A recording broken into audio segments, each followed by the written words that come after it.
I'm looking at Scarlatti Sonata K113, which is marked Allegrissimo. It's the one with all the crossed hands, and it's so difficult to get the accuracy because the spans of the hands crossing is over a couple of octaves.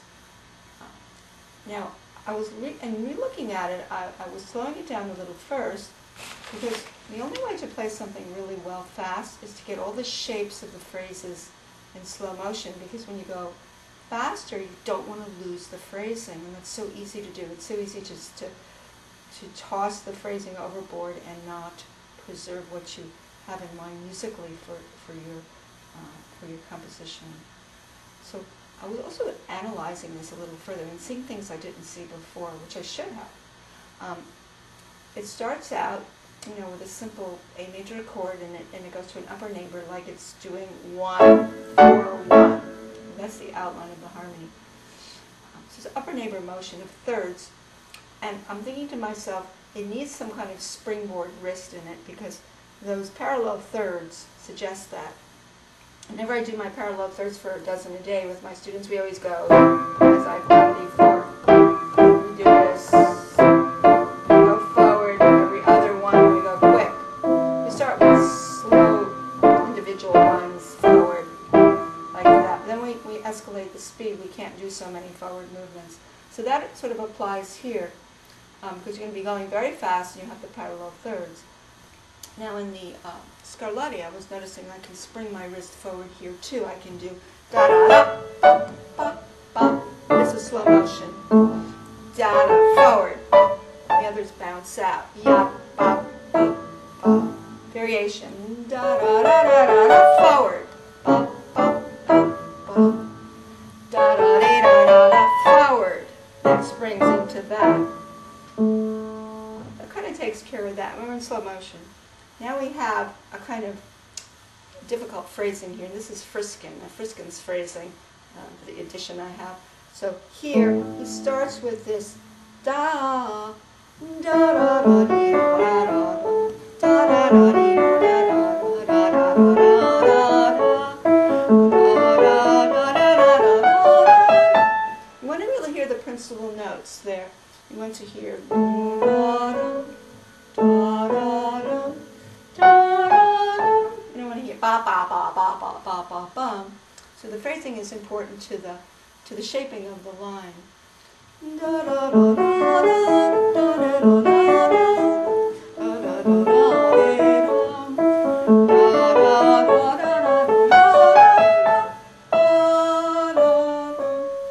Now he divides the voices here. This is important so that the bottom voice is underneath. And really looking at the melody, this.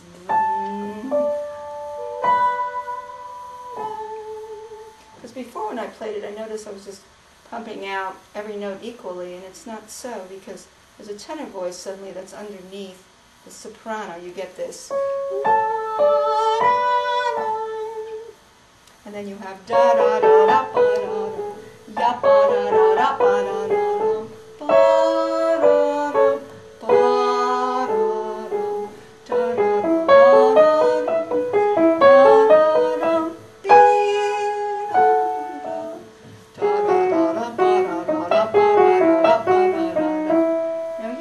Side-to-side motion. When you play these eighth notes that are coming up, you don't want to do just finger action here. You get very tired. So you want to think every two, you're going side to side like.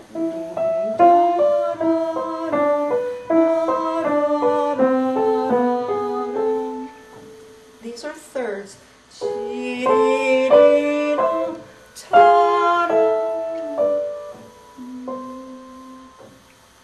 Next section is very tricky because it's where you have the crossed hands.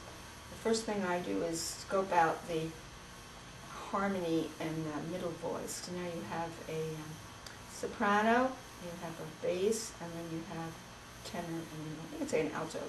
It's the altos up here. Tenor would be lower. So this is where you have a sequence down of broken chords. It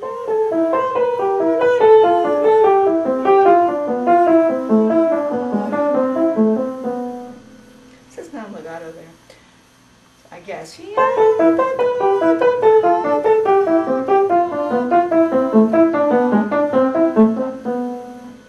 been playing it pretty much, just articulated.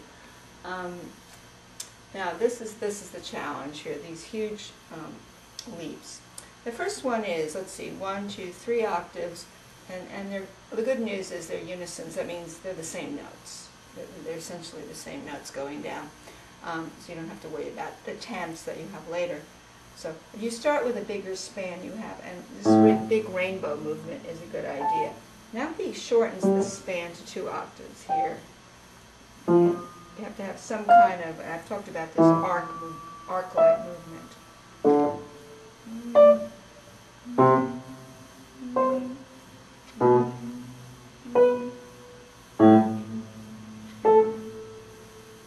Dominant. Basically coming down.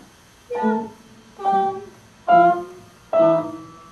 the scale, A minor. So it's dominant. You should know that because when you go really fast, you have to have some kind of unifying concept that brings you down. As your fingers know that there's a pattern. That's what I mean by pattern going down. So, and the fingering is important. So basically, when you're coming down, you're starting with 4, 2, 1, and then you're shifting 4 to 5. Substitute fingers so you can do 5, 4, 5, 4, 5, 4, 5, 4, 5, 4, 3, 5, 1, 5. So now you have, while you're doing that, you have to do your octave jumps, or more than octave jumps. You have to do your 3 octave jump and then compress down to 2 octaves between the bottom and top note. Listen carefully.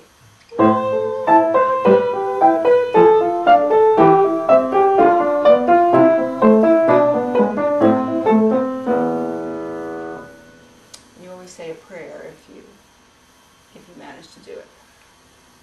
So after you have the overlapping E major arpeggio, you're going to be transitioning to the parallel minor E minor, and that's got to be very much a poignant change. And the hands are crossing over, and there's some dissonances that are very beautiful there. You have some sort of minor seconds, you know, there's minor seconds that are coming there. They're just very beautiful. Overlapping.